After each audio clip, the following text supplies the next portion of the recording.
एक जैन परिवार की युवती ने सवाल पूछा है कि भगवान महावीर और उनका शिष्य कहीं जा रहे थे। रास्ते में एक छोटा सा पौधा दिखाई पड़ा तो उन्होंने पूछा, शिष्य ने, भगवान, इसकी आयु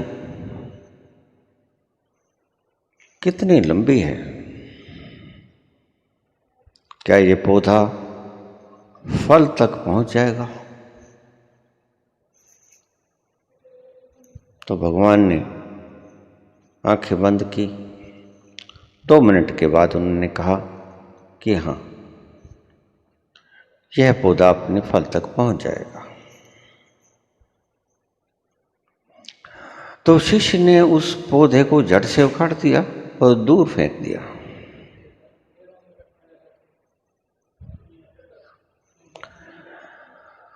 कहीं काम से जा रहे थे।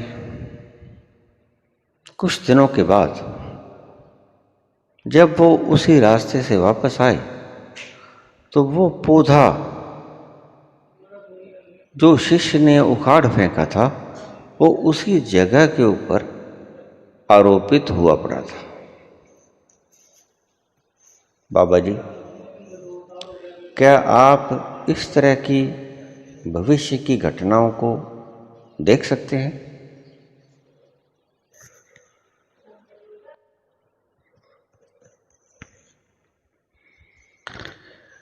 सबसे पहले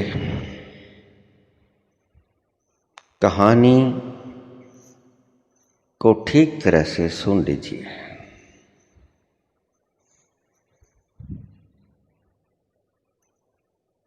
भगवान वर्धमान महावीर जा रहे थे अपने शिष्य के साथ,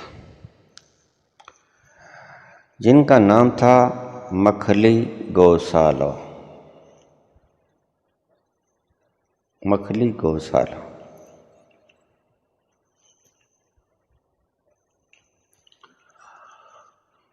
ऐसे ही रास्ते में उन्हें एक पौधा दिखाई पड़ा। मखली गौशाल कहने को तो उनका शिष्य ही था, लेकिन भीतर से उनका शिष्य नहीं था, विद्रोही था।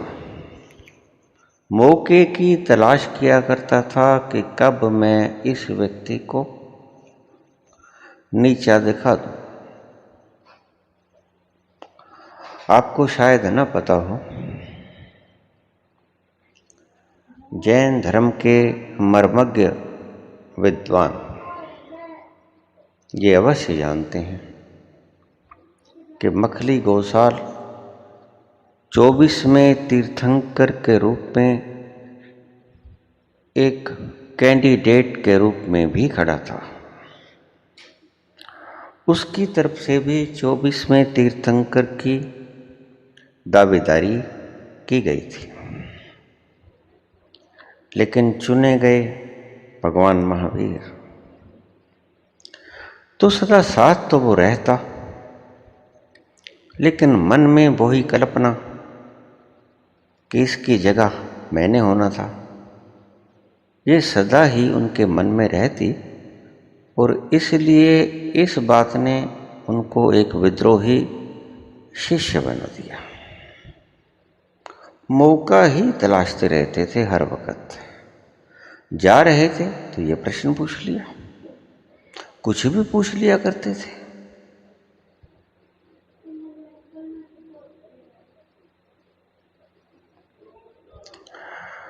भगवान महावीर ने आंखें बंद की और कुछ देर बाद आंखें खोल के कहने लगी, मखली, यह पौधा अपने चरम लक्ष्य तक पहुंच जाएगा, फल फूलों से लद जाएगा, यही इसका अंतिम परिणाम है।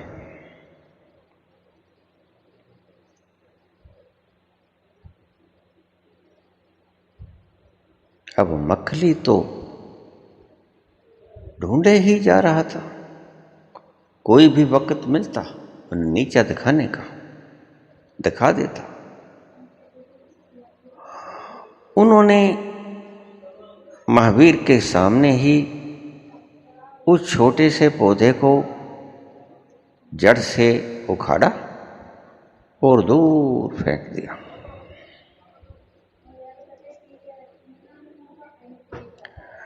भगवान कुछ नहीं बोले, शांति से उसके साथ अपने गंतव्य की ओर चलते रहे।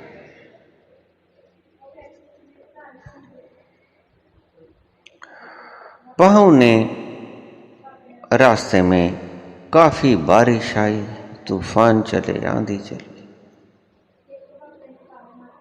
और जहां जाना था वहां उन्होंने अपना काम पूरा करके वापस लौटने लगे। और इस दौरान करीब 1 सप्ताह का वक्त बीत चुका था। 1 सप्ताह बाद उसी रास्ते से जब वापस आ रहे थे तो वह पौधा उसी जगह आरोपित हुआ पड़ा था। कैसे हुआ होगा ये? भयंकर तूफान आया, बड़ी बारिश आई, पानी भर गया, तो वो जो दूर फेंका गया पौधा था वो पानी के बहाव से उसी जगह के ऊपर आके टिक गया। विधि की विडंबना।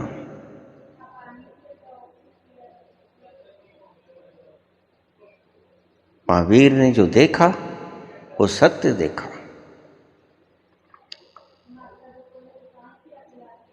और इसके देखने का एक तल हुआ करता है। किसी विशेष तल पे जाके भविष्य की घटनाएं पता चल जाती हैं, भविष्य की घटनाओं को देखा जा सकता है। लेकिन ये कला अद्भुत है। छोटी कलाओं में ये कला नहीं आती, बड़ी वृहत कलाओं में ये कला गिनी जाती है। ज्योतिष शास्त्र इसी को कहते हैं। हमने आज ज्योतिष के मापदंड बदल दिए। हम जंत्रियों में उलझ के रह गए। जाओ किसी ब्राह्मण के पास, पूछो कोई सवाल, फौरन से जंत्री खोल के बैठ जाएगा। उसे पता ही नहीं है कि पता चलना कहाँ से है। जिंदगी में कभी साधना तो की नहीं, उस तल तक तो पहुंचा नहीं, और बताने का साधन भी क्या है? बताने का साधन तो फिर वो जंत्री के पन्ने ही हुए ना।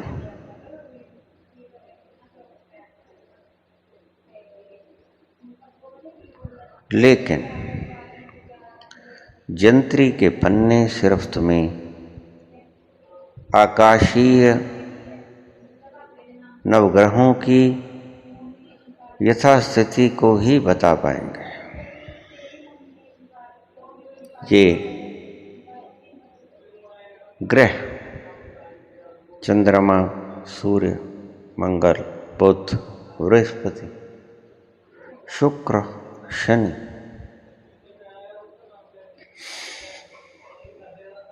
राहु और केतु, ये 2 ग्रह ऐसे हैं जो कभी एक थे। कहानी के अनुसार समुद्र मंथन के द्वारा जो अमृत निकला था वो छल से राहु ने पी लिया था, और विष्णु भगवान ने उसका सिर धड़ से अलग कर दिया था। कहानी है सिर्फ। अन्यथा राहु और केतु नाम के दो ग्रह कहीं आकाशीय स्थिति में विराजमान नहीं। मैं आपको समझा दूं, ग्रह तो सिर्फ 7 ही हैं, जिनके ऊपर दिनों के नाम रखे गए हैं। सोमवार, मंगलवार, रविवार, सूर्य के नाम पे रविवार, चंद्रमा के नाम पे सोमवार, ऐसे ही मंगल, बुध, बृहस्पति, शनि, ये सभी ग्रह हैं, वास्तव में ग्रह हैं। लेकिन राहु और केतु ये एक ही व्यक्ति का सिर धड़ से अलग हो गया और दो ग्रह बना दिए गए। इनको संज्ञा दे दी गई, जैसे हमारे हिंदू शास्त्रों में परंपरा है। जो कहानी सुनाई गई है तो बकवास, कोई समुद्र मंथन नहीं हुआ। कौन था वहां, कौन मौजूद था, किसने देखा? कोई अमृत नहीं निकला। ये भी सब व्यर्थ की बकवास। इन कहानियों में कोई सच्चाई नहीं। लेकिन हमारे धर्मशास्त्र ऐसी ही गपोड़ कहानियों से भरे पड़े हैं। मैं आपसे बता दूं कि ग्रह 7 ही होते हैं। अब जो नए खोज लिए गए हैं, आपने प्लेटो खोज लिया, नेपच्यून खोज लिया, यूरेनस खोज, और न जाने कितने ग्रह तो अनंत हैं। तारे तो आकाश में तुम गिन भी नहीं सकते। मैंने सुना है, एक प्रश्न पूछ लिया था राजा अकबर ने बीरबल से कि व्यक्ति के बाल कितने होते हैं?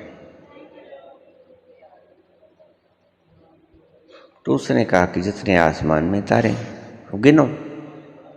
ना तो तारे गिने जाएंगे, ना बाल गिने जाएंगे, गिनते रहो बैठे। एक भी इधर उधर हो गया तो मामला गड़बड़। सो ग्रह तो 7 ही होते हैं और उनके नाम पर हमने ये डेज, दिन मनाए। उनकी महत्ता है आकाशीय घटनाओं की पृथ्वी पर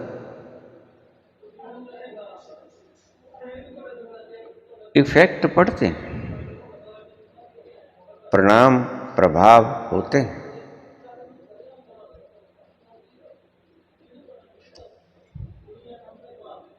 लेकिन इन मनगढ़ंत बातों के कोई प्रभाव नहीं होते।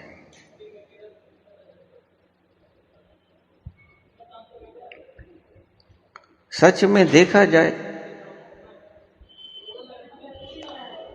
तो केतु की दशा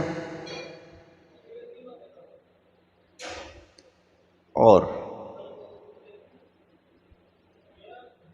राहु की जो महादशा है, 18 वर्ष की राहु की महादशा, केतु की 7 वर्ष की महादशा, 25 वर्ष की महादशाएं कपोल कल्पित है। हमारे हिंदू ब्राह्मणों को तो बहुत अच्छी तरह से पता होगा कि मनुष्य की आयु 120 वर्ष गिनी गई है जंत्रियों के हिसाब से। वैसे मनुष्य की आयु 100 वर्ष गिनी गई है। लेकिन अगर इन 25 वर्षों की महादशा को निकाल दिया जाए तो मनुष्य की आयु सटीक 95 वर्ष बनती है।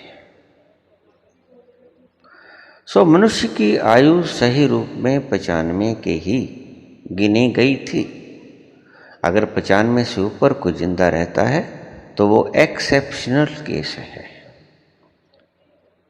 95 वर्ष कोई जी जाए तो मेरी दृष्टि में उसने सही जीवन जी लिया। खैर, मैं अब आपकी कहानी पे वापस आता हूं।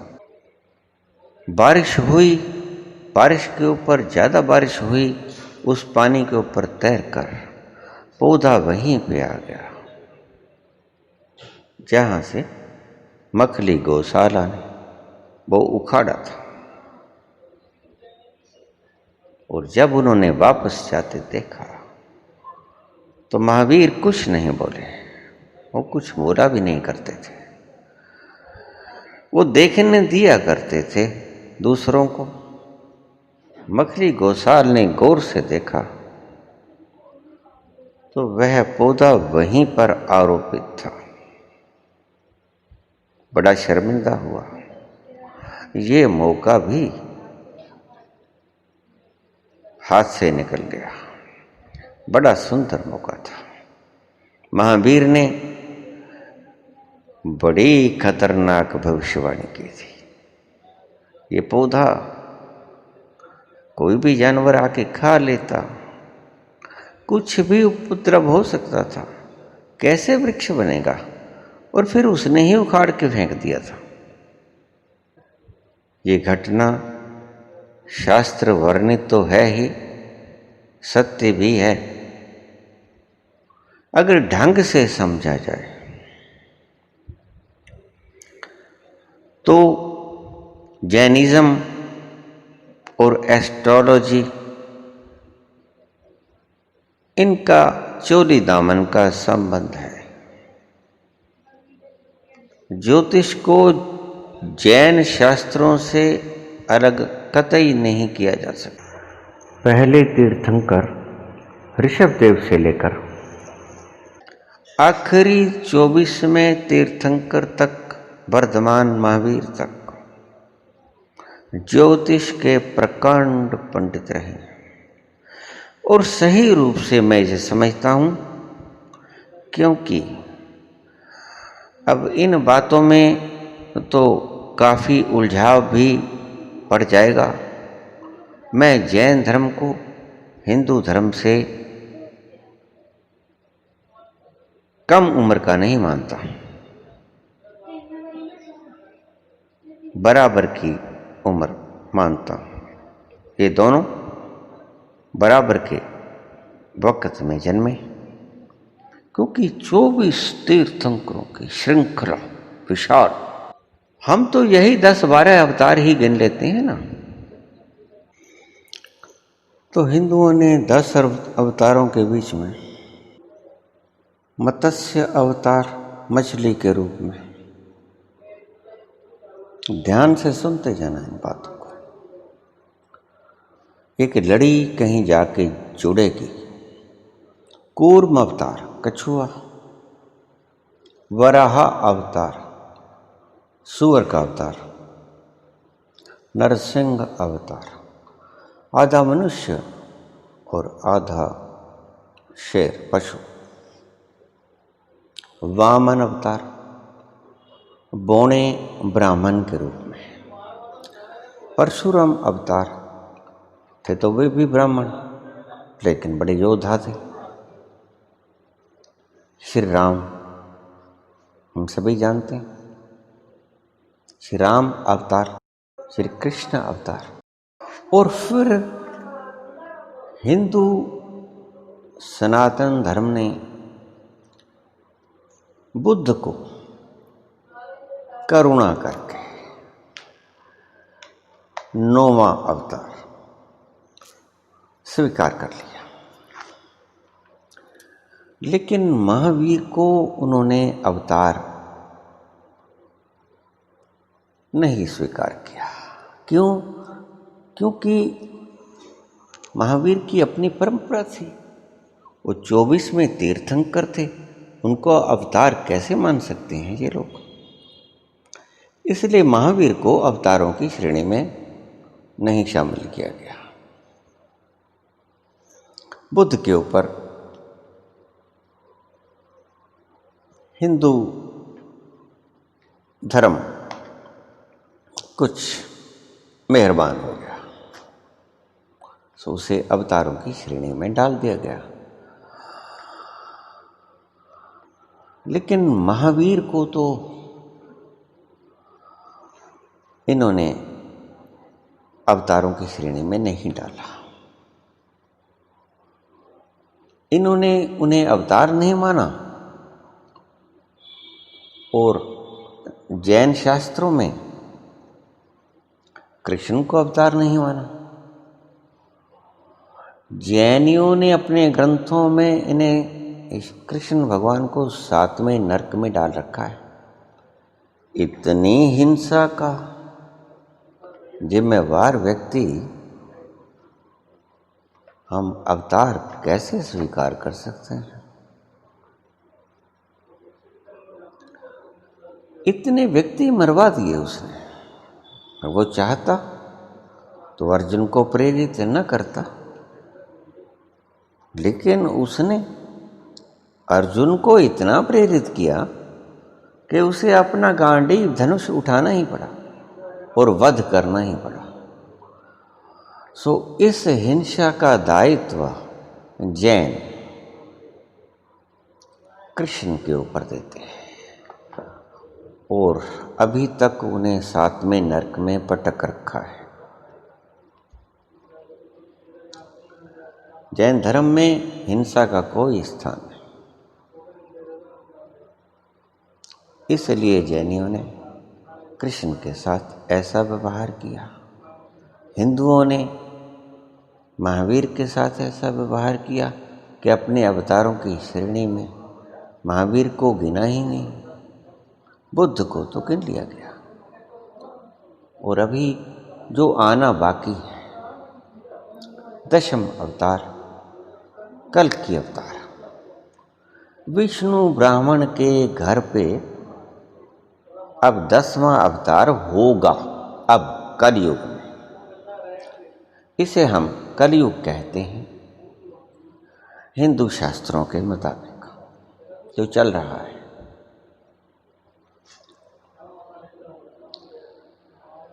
वैसे धारणाएं अलग अलग हैं, तो चाहे जो बोले, धर्म का मसला ही ऐसा है। कुछ लोग ब्रह्मांडों की गणना शुरू कर देते हैं, मैं बड़ा हैरान होता हूं। ब्रह्मांडों की गणना कौन कर सका है?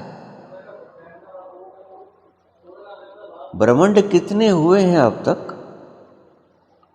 इसकी गणना भी कोई कर सकता है? तो शायद ऐसे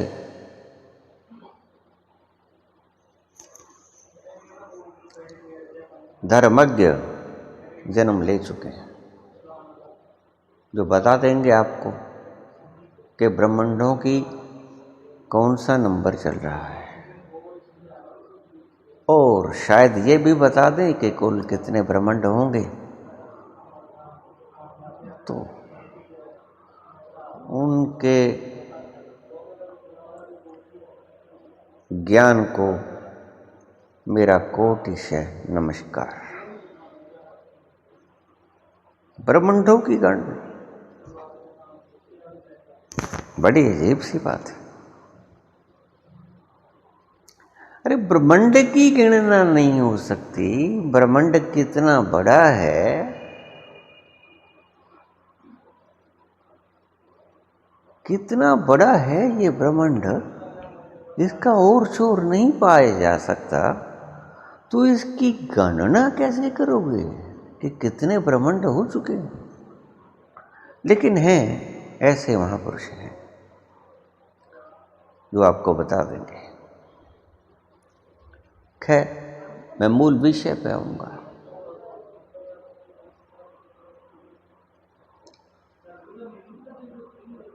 जैनियों ने तो 24 तीर्थंकरों के बाद फुल स्टॉप लगा दिया कि 25वां तीर्थंकर नहीं होगा।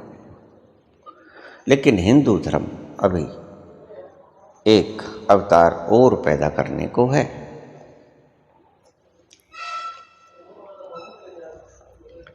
सो मैं कह रहा था कि जैन धर्म और ज्योतिष, भविष्यवाणी जिसे कहते थे, इनका चोली दामन का संबंध है। जितनी रिसर्च हिंदू भृगु संहिता के द्वारा फैला सके, शायद उससे भी ज्यादा जैन धर्मों ने इसकी महत्ता को पहचाना। जैन हो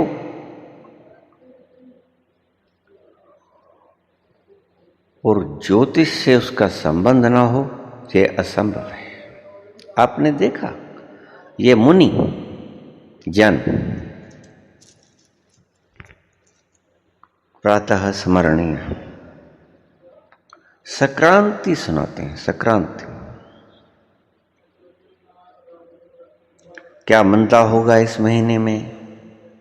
सूर्य संक्रांति क्या तेज होगी, क्या घटेगी? सोना चांदी सभी भाव बता देते हैं। गुड़ शक्कर तेल चावल कनक सबको भाव बता देंगे आपको कि इस चीज में इस महीने मंदी आएगी और फलां तारीख को आएगी, और इस चीज में इतनी तेजी आएगी और फलां तारीख को आएगी।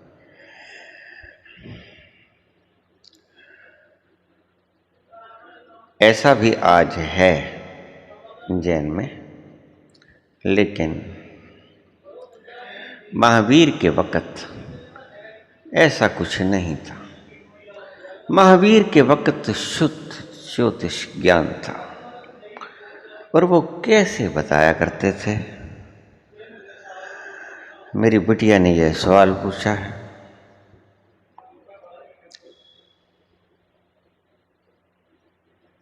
कैसे बताया करते थे?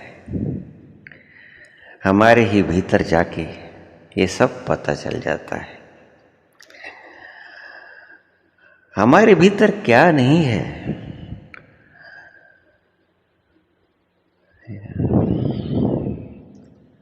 यथा पिंडे तथा ब्रह्मंडे, जो पिंड में है वो ब्रह्मांड में है। पिंड ब्रह्मांड का सूक्ष्मतम रूप है। तुम ब्रह्मांड में जो कुछ पाओगे वो सब कुछ आपको पिंड में मिल जाएगा, इस शरीर के भीतर मिल जाएगा। हिंदू धर्म में भगवान की 3 गुणों का वर्णन है। गुण कह लो, शक्तियां कह लो। Omnipresent, omniscient, omnipotent. ईश्वर सर्वव्यापक है, सर्वशक्तिमान है, और तीसरा शब्द ध्यान से सुनिए, सर्वज्ञ है। He knows everything.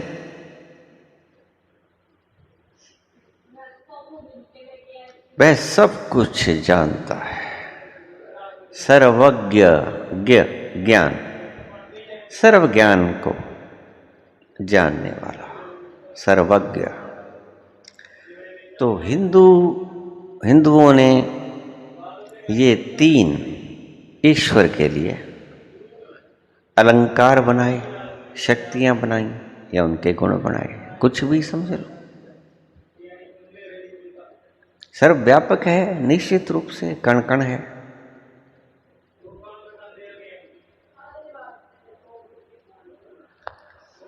सर्वशक्तिमान है, निश्चित रूप से, जब वो ही है तो सारी शक्ति उसी की है।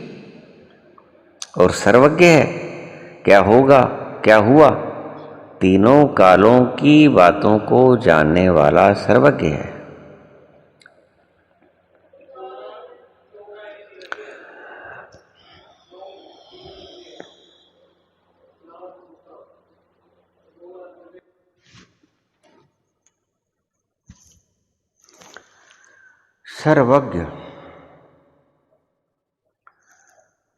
सर्वज्ञ ये जो ज्योतिष है ये सिर्फ हमारी जंत्रियों के विषय तक सहमत नहीं है। ज्योतिष भीतर का भी एक शास्त्र है, उसको साथ लेके चलना पड़ता है। जंत्रियां तो हमें स्टार्स की राशि, अंश, वक्री, मार्गी, उदय, अस्त, इन चीजों का सही सही ज्ञान दे देंगे, लेकिन उनके फल के अंदर सभी ज्योतिषियों ने अपने अपने फल बना रखे हैं। सो सभी ज्योतिषी उसी जंत्री में उन्हीं स्टार्स की पोजीशन को देखकर एक सा फल नहीं निकालते, बिल्कुल भिन्न तरह के फल भी निकाल देते हैं।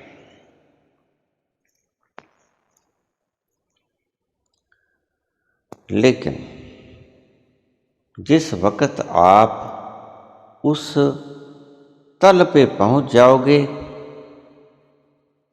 जिसे महावीर ने देखा था, जहां पर जाकर उस तल पे पहुंच के जब आप देखोगे तो सब कुछ स्पष्ट दिखाई देने लगेगा। मैं सही ज्योतिष उसी को कहता हूं। सिर्फ स्टार्स की पोजीशन, अंश वगैरह देख लेने से ज्योतिष पूर्ण नहीं हो जाती। सहायक हैं, पूर्ण नहीं। महावीर के पास तो जंत्री भी नहीं होती थी। महावीर के पास तो वही तल हुआ करता था और उस तल में जंत्री भी आ जाया करती है। वो कंप्लीट प्रोसेस है ज्योतिष की। उसके लिए अलग से हमें किसी तरह की पत्रिका की जरूरत नहीं पड़ती। तो मैं उसी के बारे में बात करूंगा जो तत्व की बात है। मैं आपकी किताबी प्रणाली को यहां नहीं मान्यता देता। इस रूप में सटीक भविष्यवाणी के लिए, सटीक भविष्यवाणी के लिए तो आपको प्रयास करना होगा। आपकी क्रियाएं ध्यान की गूढ़तम होनी चाहिए और इतनी गूढ़तम होनी चाहिए कि आप उस तल पर जाकर अवस्थित हो जाओ जहां से सब कुछ देखा जा सकता है। वो तल ज्योतिष का सही तल है। उस तल से देखा जा सकता है कि क्या होगा, क्या हुआ और क्या होने जा रहा है। सो महावीर ने तो इस तल से देखा था। सो इसीलिए मैं आपसे बता दूं कि ये साधना मैंने जो पिछले प्रवचनों में 700 साधनाओं की बात की, उनमें से ये प्रक्रिया भी मैंने सीखी है। इसके अतिरिक्त ध्यान की भी 35 प्रक्रियाएं और 112 प्रक्रियाएं समाधि तक पहुंचने की, वो अलग से फिर से कभी वर्णन करूंगा। लेकिन ये 700 प्रक्रियाओं के भीतर ये भी आता है उस तल पर पहुंच जाना जहां से भविष्य दर्शन हो सके। निश्चित रूप से ये इतनी सरल बात नहीं है। हमारा मन इतना भटकता है कि अक्सर लोग मेरे पास आ जाते हैं कि मन को भटकने से, मन को दौड़ने से कैसे बचाया जाए, तो वो उस पोजीशन पे कैसे पहुंच पाएंगे जो कि बिल्कुल स्थिर है, जिसे कृष्ण ने स्थिति प्रज्ञ कहा है। उससे थोड़ा ऊपर आप देखोगे तो वो अवस्था आपको मिलेगी। लेकिन ये भीतर जाने की प्रक्रियाएं हैं। इन प्रक्रियाओं से गुजरना होगा, इनकी साधना करनी होगी, और इन साधनाओं का फल आपको जो मिलेगा वो महावीर की इस भविष्यवाणी का सारांश है। महावीर अनथक प्रक्रियाओं से गुजरे, जिनमें से एक ये भी थी।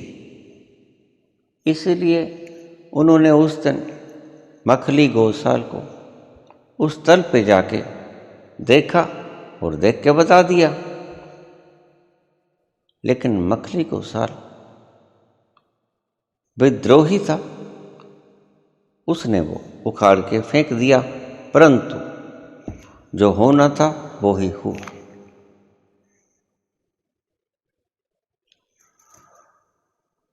तो बिटिया ने पूछा है कि आप बता सकते हो? निश्चित ही मैंने ये साधनाएं की हैं, मैं बता भी सकता हूं, लेकिन एक बात को ध्यान में रखना, छोटी छोटी बातों के लिए मैं इसको कभी प्रयोग में नहीं लाता।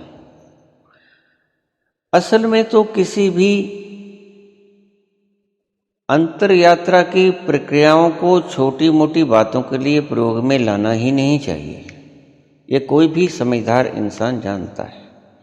जो व्यक्ति, जो मनीषी भीतर गया है, वो इतना तो अवश्य ही जानता है कि मुझे कितनी मेहनत करनी पड़ी है यहाँ तक पहुँचने के लिए, और मैं इनको छोटी मोटी बातों के अंदर प्रयोग ना करूँ, वो करता भी नहीं।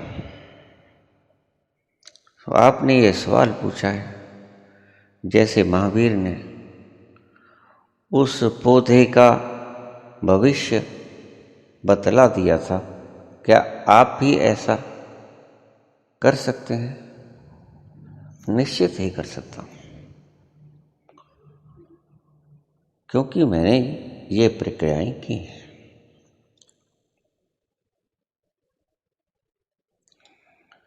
धन्यवाद।